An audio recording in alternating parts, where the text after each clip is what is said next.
Здравейте, привет на всички мои приятели, клиенти на домашното студио на Галя Десигнер Арт. Вие сте в домашното студио на Галя Десигнер Арт. Скъпи приятели,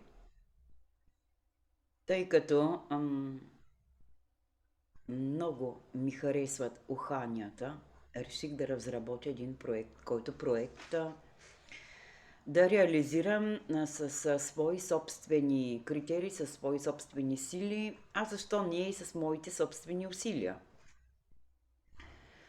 След като вече ви представих първият си парфюм, в момента дистилирам вторият парфюм,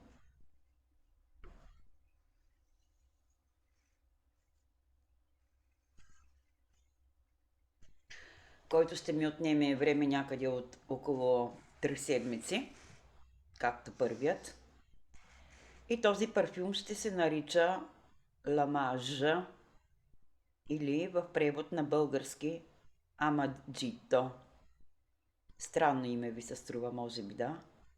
Но не знам защо реших да го наименувам точно по този начин. Ламажа, затова защото искам да бъде реализиран, да бъде изработен на биовеган основа. За целта в момента използвам съставките, които успях отново да събера преди 3 дни,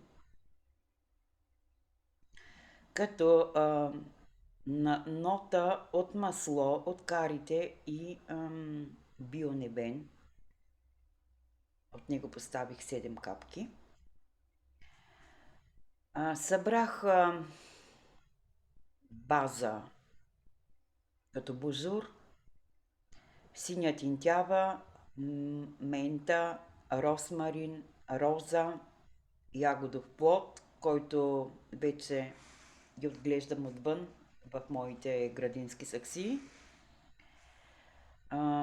Камелия, черен чай, който го слагам за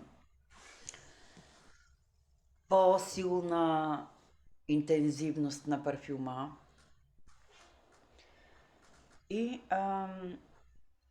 моят парфюм Ламаже ще бъде готов и дестилиран някъде след около 3 последователни седмици. Какво представлява този парфюм? Това е парфюм, който, както забелязвате, скъпи приятели, е от суровина, създаден на основата на базата на натуралните цветове, които успях да намеря в полята.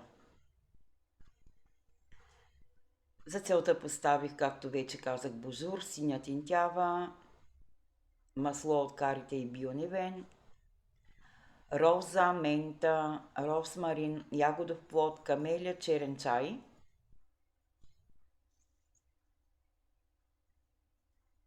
И поставих също така алкохолна база от спирт, за да може да се получи дестилацията.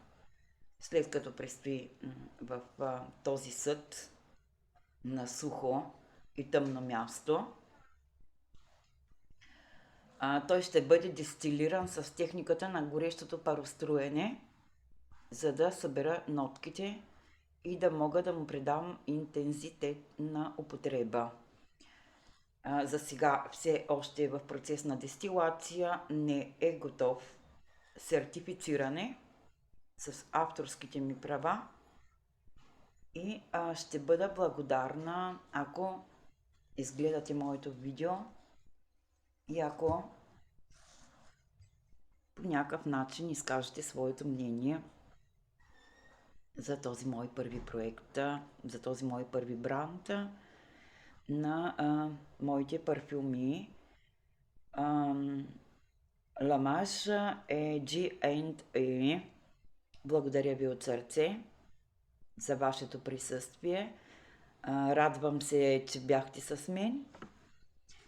И последното, което искам да ви представя, е моя винтиж от синя тинтяла и камелия.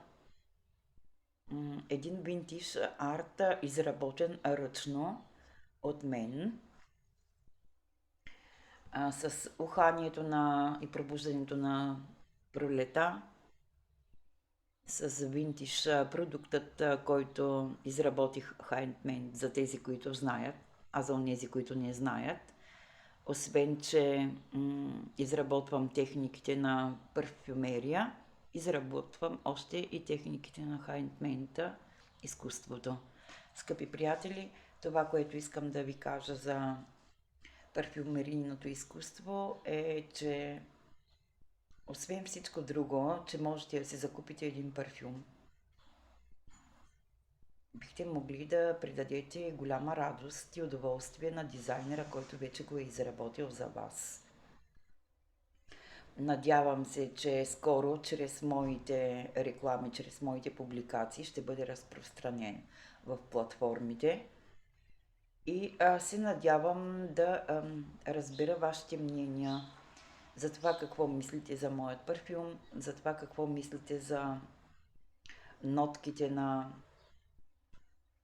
това, което поставих вътре като суровина. И ще очаквам мненията ви, дали ви харесват, дали не ви харесват, дали нещо трябва да подобря, дали да оставя така. Тъй като в момента съм на създаване на парфюм и много бих искала да проуча трафика от приятели, които преминават през TikTok, какво мислят, дали ще останат доволни от това, което виждат. Надявам се, че пролета ще ви даде едно добро усещане, да сътворите нещо свое, да имате добри идеи, да имате някакво благополучие, някакъв афинитет във вашата работа, независимо кой какво прави, независимо кой какво харесва и независимо от факта кой какво би искал в бъдеще да твори. Това са моите страсти. Обичам хендмейда, обичам арта, обичам парфюмите, защото това е моята сфера на работа. Във всяка една от тези сфери аз ги представям по различен начин. Но днес това, което е очевидно, че искам да ви покажа, да, наистина са моите два парфюми. Парфюмът, който G&A, който вече реализирах,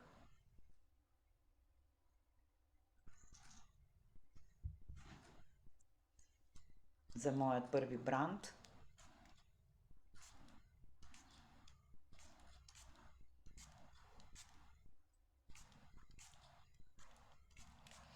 Уха е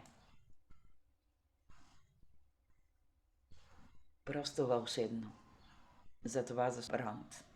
И вторият ми парфюм Ламаж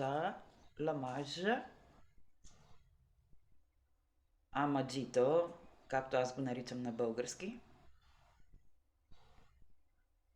който в момента е в процес на дестилация, както вече казах. Скъпи приятели, благодаря ви за присъствието с мен онлайн, за това, че бяхте с мен, за това, че отделихте от вашето време, за да подарите време на мен.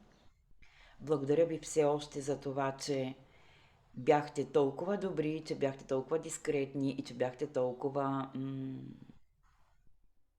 да кажем, добри. В смисъл за това, че вие решавате мнението за това, как да подобря за по-нататък моята работа в парфюмерийният бранд на тези два парфюма. Благодаря ви. До скоро. Очаквам ви. Вие бяхте с Галя Арт Десигнер в домашното й студио. Приятен ден ви пожелавам и всичко най-добро. До скоро!